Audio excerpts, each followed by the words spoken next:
வெள்ளை பட்டாணி சுண்டல் எப்படி பண்ணலான்னு பார்க்கலாம். ஓவர் நைட் வெள்ளை பட்டாணியை ஊற வச்சுருக்கேன். இதை குக்கரில் போட்டுக்கலாம். கொஞ்சம் உப்பு போட்டுக்கலாம். மூழ்கிற அளவு தண்ணி ஊற்றிக்கலாம். குக்கரை மூடி வச்சிடலாம். 3 விசில் வரட்டும். வந்ததுக்கப்புறம் பார்க்கலாம். பட்டாணியை வேக வச்சு எடுத்துகிட்டு வந்துட்டேன். 1 ஸ்பூன் எண்ணெய் விட்டுக்கலாம்.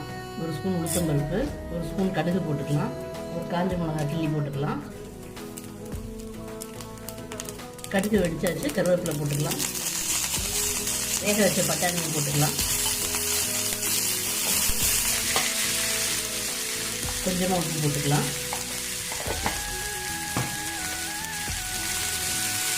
நல்லா மிக்ஸ் பண்ணி வச்சுக்கலாம். 2 ஸ்பூன் தேங்காய் துருவல் போட்டுக்கலாம்.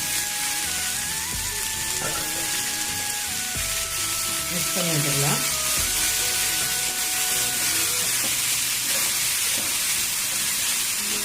வெள்ளை பட்டாணி சுண்டல் சூப்பராக ரெடி ஆயிடுச்சு.